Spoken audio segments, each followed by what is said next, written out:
আসসালামু আলাইকুম রাহমাতুল্লাহ। আশা করি আল্লাহর রহমতে সকলেই ভালো আছেন। একদিন হযরত মুসা আলাইহিস সালাম তার স্ত্রী, পরিবার পরিজন, মালসামান ও দাস দাসী সহ মাদায়েন থেকে মিশরের পথে রওনা হলেন। দীর্ঘ পথ পাড়ি দেওয়ার এক পর্যায়ে তারা পৌঁছালেন তুয়া নামক স্থানের কাছাকাছি, যেখানে দিনের আলো নিভে গিয়ে গভীর রাত নেমে এসেছে। পথ চলার ক্লান্তিতে সেখানে তিনি বিশ্রামের জন্য তাঁবু খাটালেন। তাদের তাঁবুর অদূরে ছিল সেই মহাপবিত্র তুর পর্বত। সফর সঙ্গে ছিলেন তার স্ত্রী বিবি সাফুরা রহমতুল্লাহি আলাই, যিনি তখন সন্তান সম্ভবা। সেই রাতেই তার প্রসব বেদনা শুরু হয়, আর রাতের অন্ধকারে এক নিঃসঙ্গ পাহাড়ি উপত্যকায় তিনি জন্ম দেন একটি পুত্র সন্তানের। তবে সেই পবিত্র রাতটি মুহূর্তে রূপ নেয় চরম দুর্যোগে। আকাশে ঢেকে যায় গাঢ় মেঘে, চারপাশ অন্ধকারে আচ্ছন্ন হয়ে যায়। শুরু হয় প্রবল ঝড় বৃষ্টি। হিমেল বাতাসে কাঁপতে থাকেন বিবি সাফুরা, আর নবজাতক শিশু তার বুকে শান্তিতে জড়িয়ে থাকে। কিন্তু তাঁবুর ভিতরে তখনও আগুন জ্বালানো সম্ভব হয়নি। হযরত মুসা আলাইহিস সালাম বহু চেষ্টা করেও চকমকি পাথর দিয়ে আগুন ধরাতে ব্যর্থ হলেন। রাত গভীর হতে লাগলো, শীত ক্রমশ তীব্র হয়ে উঠল। আশেপাশে কোনো জনপথ বা লোকালয় ছিল না যেখান থেকে একটু আগুন চেয়ে আনা যেত। এই নিঃসঙ্গ অন্ধকার হিমেল রাতে একজন নবজাতকের কণ্ঠহীন আরতি, একজন মায়ের ঠান্ডায় কাঁপা শরীর, আর একজন পিতার চোখে জ্বলতে থাকা দুশ্চিন্তা হযরত মুসা আলাইহিস সালামের হৃদয়ে ভরে উঠল গভীর চিন্তায়। ঠিক তখনই তার চোখে পড়ল তুর পাহাড়ের ঢালে দূরে কোথাও যেন আলো জ্বলছে। তিনি তাৎক্ষণিকভাবে তার স্ত্রী ও সঙ্গীদের বললেন, তোমরা এখানে অবস্থান করো, আমি সামনের দিকে এক আগুনের রেখা দেখতে পেয়েছি। হয়তো সেখান থেকে কিছু আগুন আনতে পারবো, কিংবা এমন কাউকে পাবো যিনি আমাদের পথ দেখাতে পারবেন। এই কথা বলে হযরত মুসা আলাইহিস সালাম নিঃসংকোচে ধীরে ধীরে সেই রহস্যময় আলোর দিকে এগিয়ে যেতে লাগলেন। তার দৃষ্টিতে ছিল আগুন, কিন্তু কপালে লেখা ছিল আলোর চূড়ান্ত উৎস, আল্লাহ রাব্বুল আলামিনের পক্ষ থেকে এক মহান আহ্বান। যখন তিনি তুর পর্বতের চূড়ায় পৌঁছালেন, তখন হঠাৎ করেই তার অন্তর কেঁপে উঠল এক অলৌকিক অনুভবে। এক গাম্ভীর্যপূর্ণ আকাশভেদী আহ্বান বেজে উঠল, হে মুসা, আমি তোমার প্রতিপালক, অতএব তোমার পায়ের জুতা খুলে ফেলো। নিশ্চয়ই তুমি তুয়া নামক এক পবিত্র উপত্যকায় এসে পৌঁছেছ।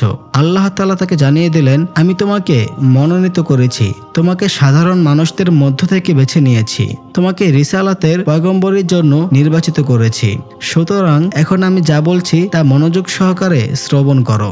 হে মুসা, আমি আল্লাহ, আমি ছাড়া কোনো উপাস্য নেই, অতএব কেবল আমারই ইবাদত করো এবং আমাকে স্মরণ করার জন্য নামাজ কায়েম করো। এই গম্ভীর মুহূর্তে মুসা আলাইহিস সালামের হাতে ছিল একটি সাধারণ কাঠের লাঠি, যা তাকে দিয়েছিলেন তার শ্বশুর হযরত শুআয়ব আলাইহিস সালাম।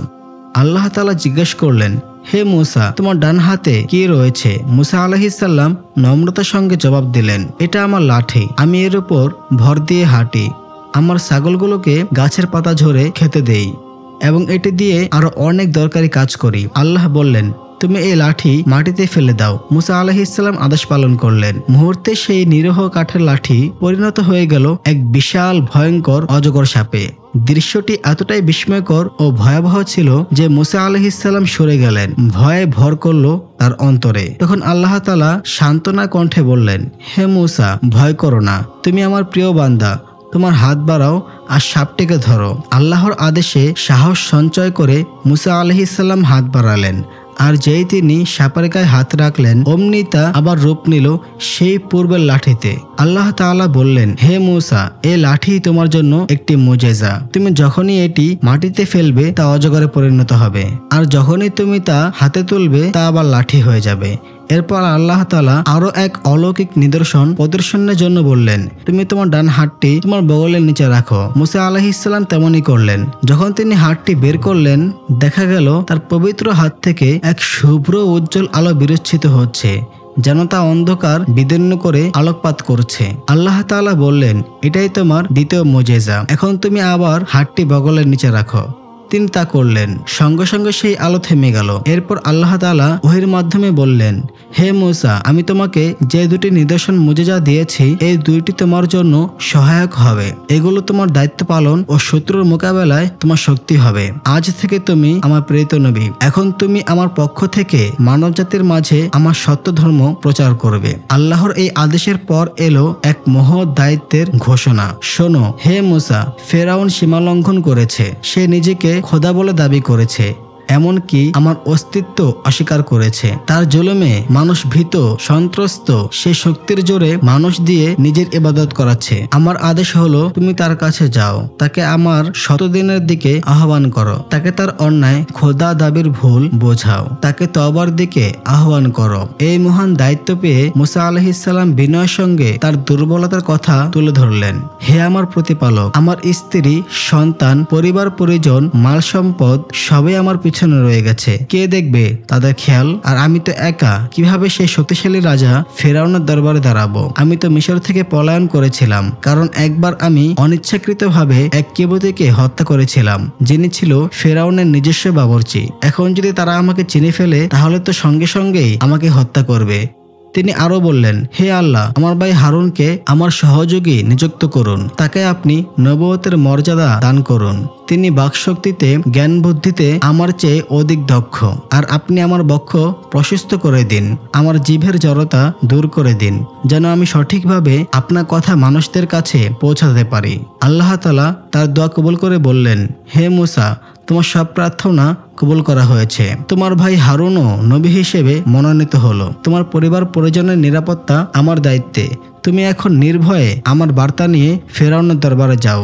আল্লাহর আদেশ পেয়ে হযরত মুসা আলাইহিস সালাম তুর পর্বত থেকে অবতরণ করলেন এবং মিশরের উদ্দেশ্যে রওনা হলেন। মিশরে পৌঁছে তিনি প্রথমে তার পিতামাতা, বোন এবং বড় ভাই হযরত হারুন আলাইহিস সালামের সঙ্গে সাক্ষাৎ করলেন।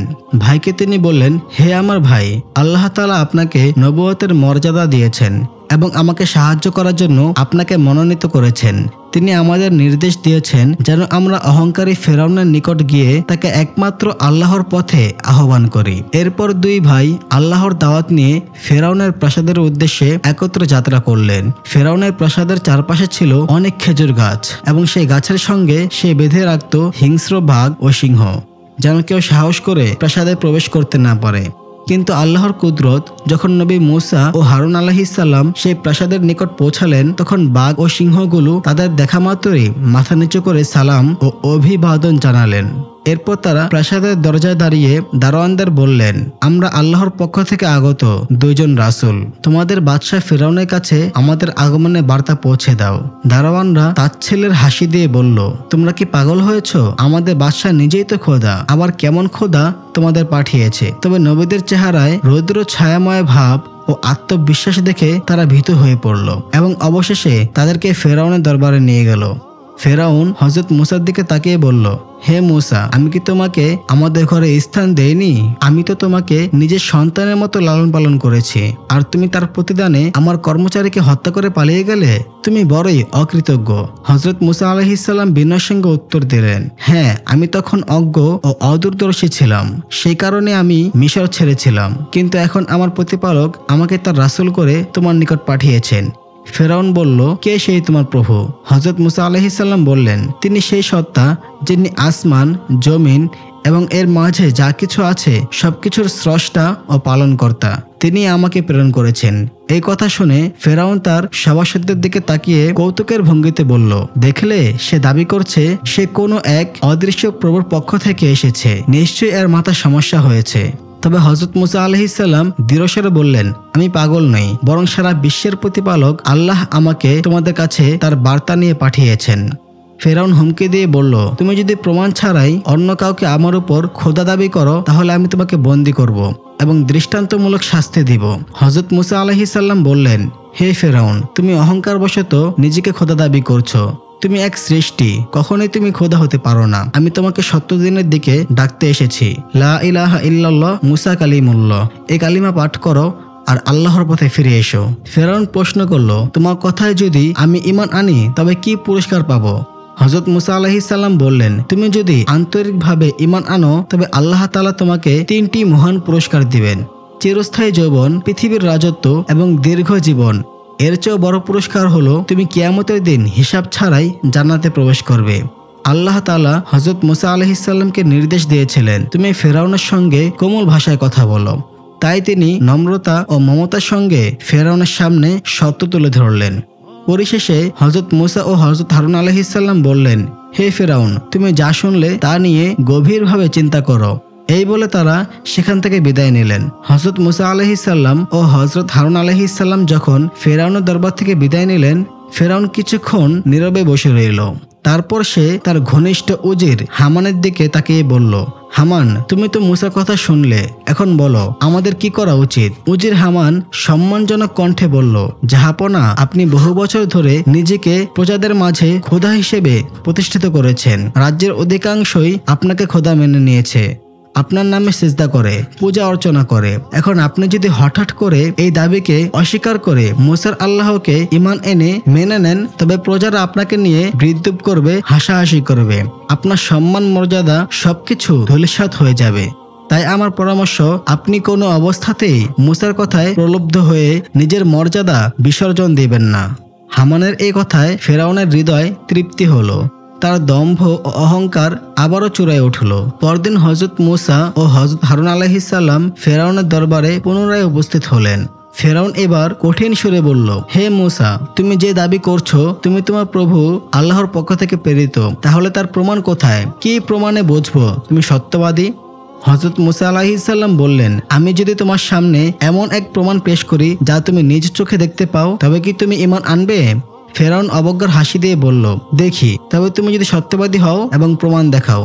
তখন হযরত মুসা আলাইহিসসালাম ধীরে ধীরে তার লাঠিটি মাটিতে ছুঁড়ে ফেললেন। মুহূর্তের মধ্যে লাঠি এক বিশাল অজগর সাপে রূপান্তরিত হয়ে গেল। তার হিংস্র চোখ, ফনাতোলা মাথা আর গর্জনের শব্দে সিংহাসনের কাঁপন শুরু হলো। সেই অজগর দ্রুত গতিতে ফেরাউনের সিংহাসনের দিকে ধেয়ে আসতে লাগলো। এই দৃশ্য দেখে ফেরাউনের মুখ থেকে রক্ত চলে গেল। সে আতঙ্কে কাঁপতে কাঁপতে চিৎকার করে উঠল, হে মুসা, তুমি কি আমাকে দিনের পথে ডাকতে এসেছো, না আমার প্রাণ নিতে এসেছো? হযরত মুসা আলাইহিসসালাম শান্ত গম্ভীর কণ্ঠে বললেন, আমি তোমাকে হত্যা করতে আসিনি, বরং তোমাকে তোমার প্রতিপালক আল্লাহর পথে আহ্বান করতে এসেছি। এই বলে তিনি সাপটিকে স্পর্শ করলেন, আর সাথে সাথেই সেটি আবার তার লাঠিতে রূপান্তরিত হয়ে গেল। ফেরাউন কিছুটা স্বস্তি পেল এবং সিংহাসনে ফিরে বসল। এরপর হযরত মুসা আলাইহিসসালাম তার ডান হাতটি বগলের নিচে রাখলেন এবং তা বের করলেন। সঙ্গে সঙ্গে সেই হাত থেকে এমন এক অপার্থিব শুভ্র আলো বিচ্ছুরিত হতে লাগলো, যার দীপ্তিতে সূর্যের তেজও ম্লান হয়ে গেল। যে কেউ সে আলোতে তাকাতো তার চোখ জ্বলে উঠত।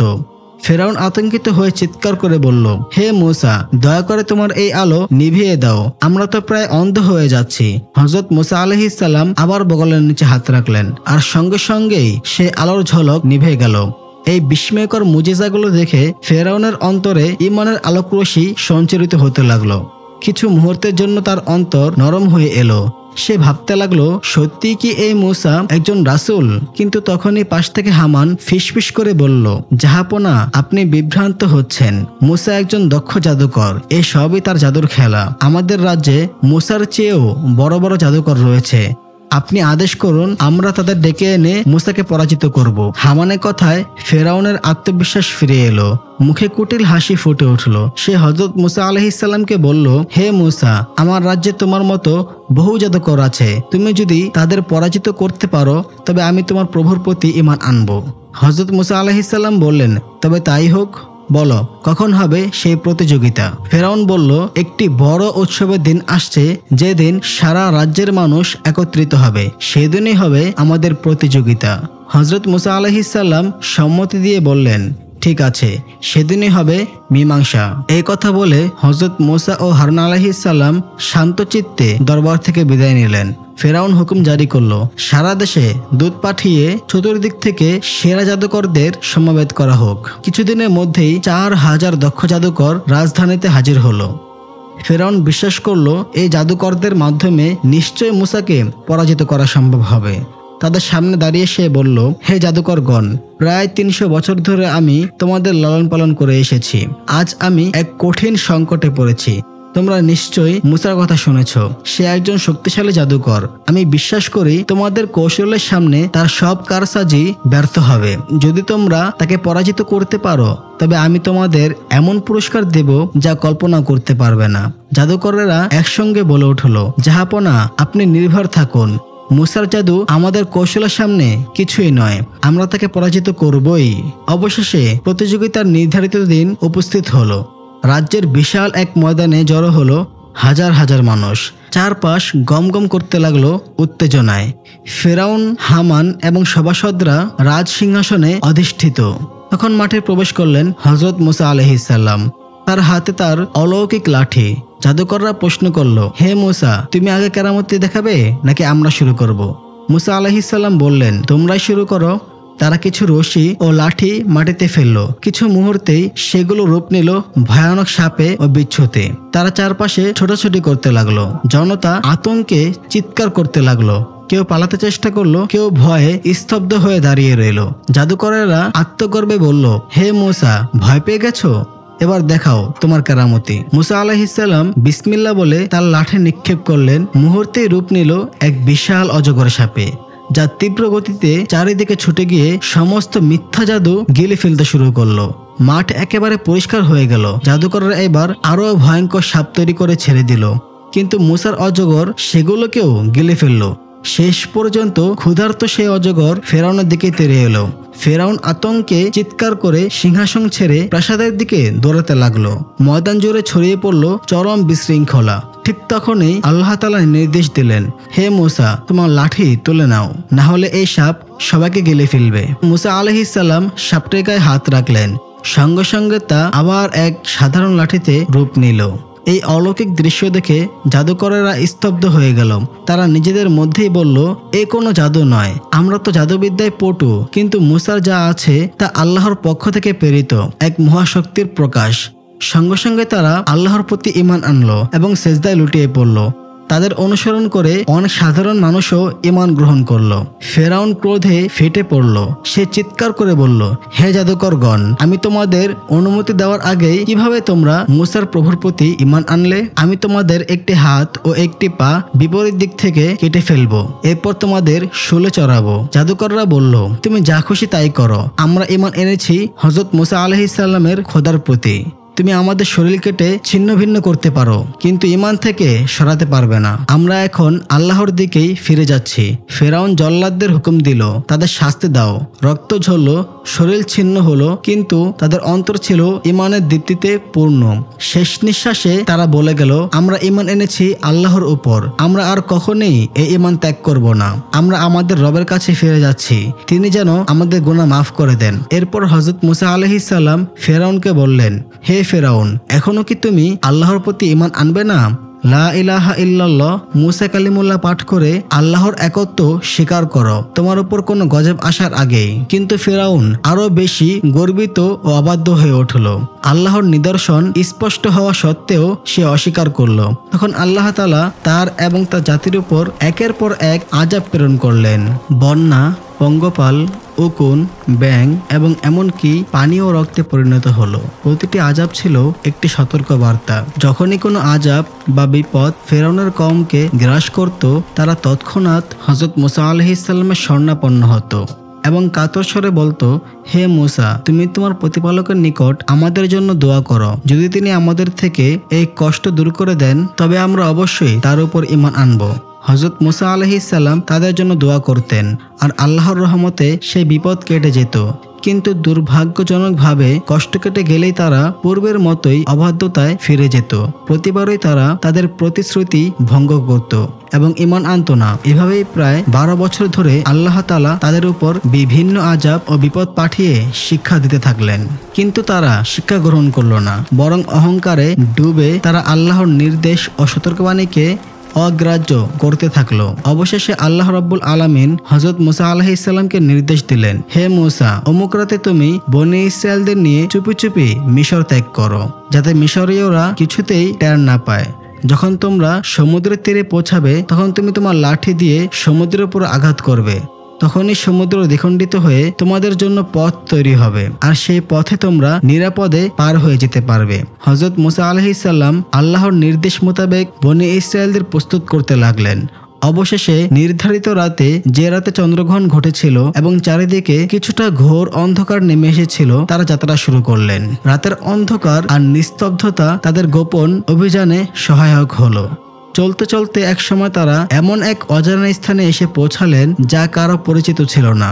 হযরত মুসা আলাইহিস সালাম আশ্চর্য হয়ে সঙ্গীদের জিজ্ঞাসা করলেন, তোমরা কি কেউ এই স্থান চেনো? তখন বনী ইসরায়েলের একদল আলেম জানালেন, হে আল্লাহর নবী, এই স্থানে আমাদের আগমন নিছক কাকতালীয় নয়, বরং এর পেছনে রয়েছে একটি ঐতিহাসিক রহস্য।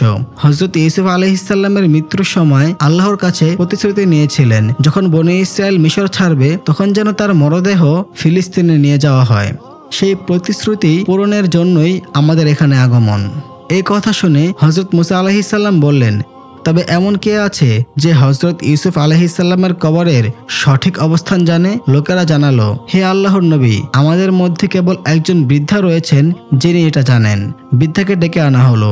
হযরত মুসা আলাইহিসসালাম তাকে জিজ্ঞাসা করলেন, তুমি কি হযরত ইউসুফ আলাইহিসসালামের কবরের অবস্থান জানো? বৃদ্ধা বললেন, হে আল্লাহর নবী, আমি আপনাকে সে খবর দিব, তবে তার আগে আপনি আমাকে একটি প্রতিশ্রুতি দিতে হবে। হযরত মুসা আলাইহিসসালাম আশ্চর্য হয়ে বললেন, তুমি কি ধরনের প্রতিশ্রুতি চাইছো?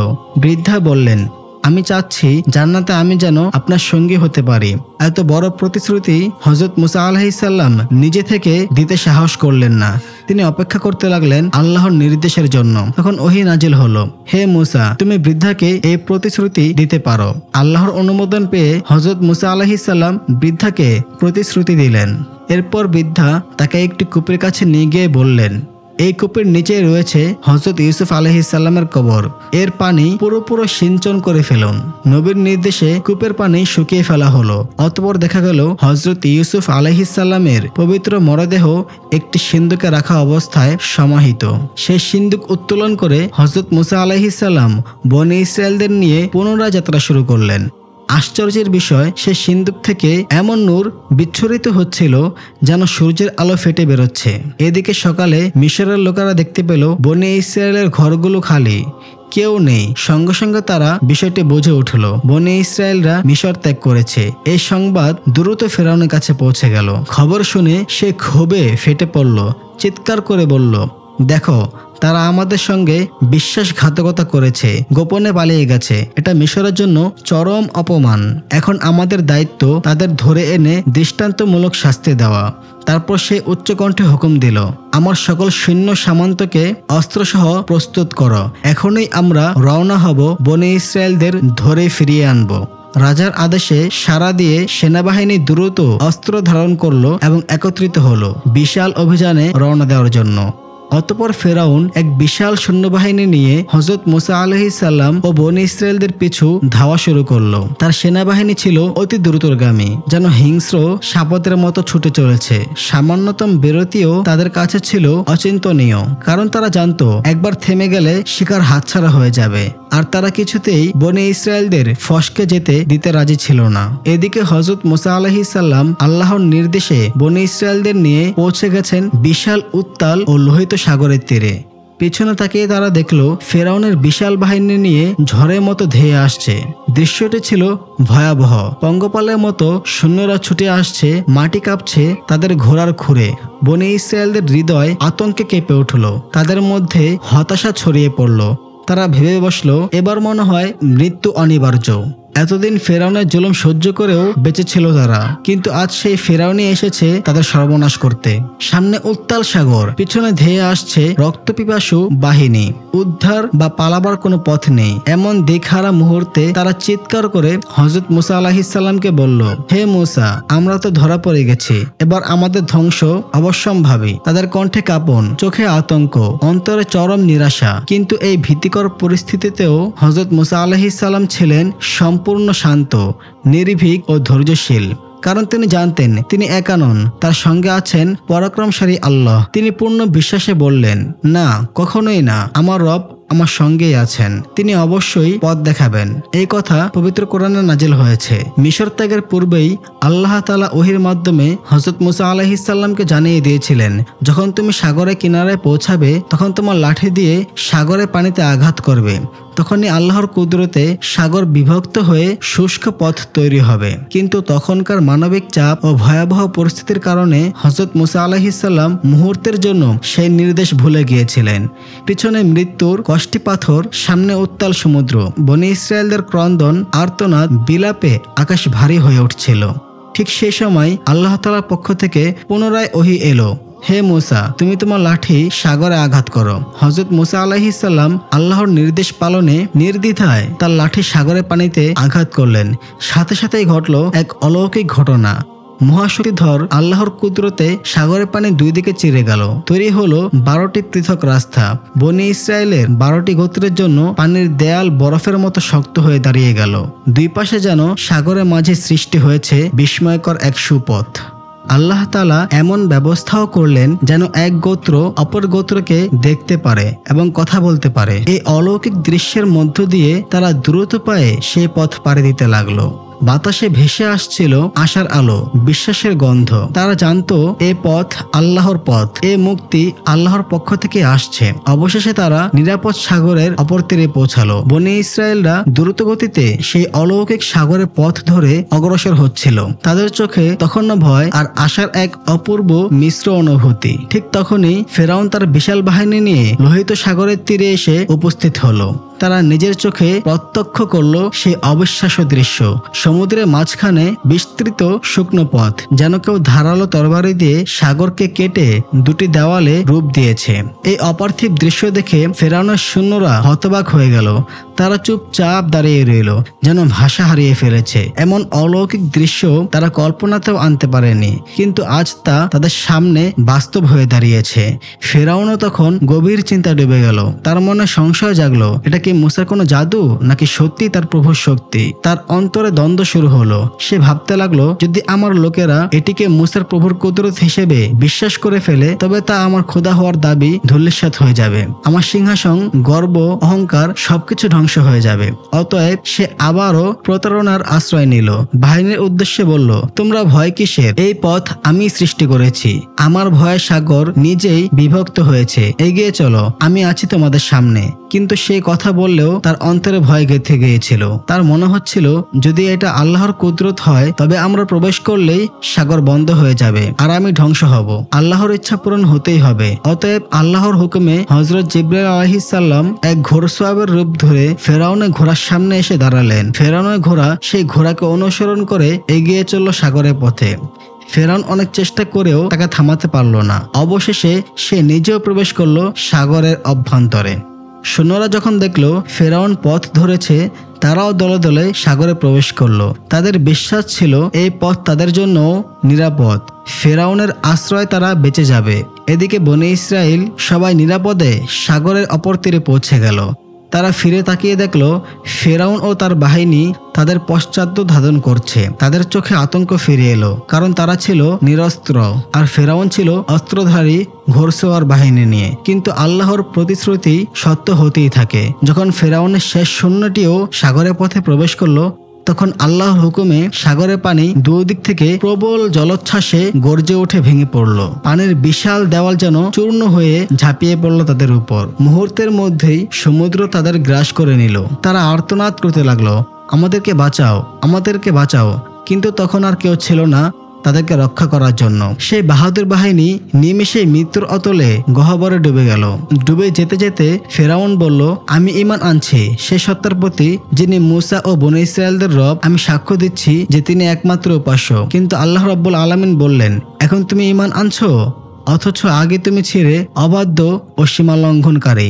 আজ আর তোমার ঈমান গ্রহণযোগ্য নয়। সূরা ইউনূস 10 নম্বর পারা 91 নম্বর আয়াত। এভাবেই অহংকারী ফেরাউন এবং তার সম্পূর্ণ বাহিনী সমুদ্রের পানিতে নিমজ্জিত হয়ে চিরতরে ধ্বংস হয়ে গেল।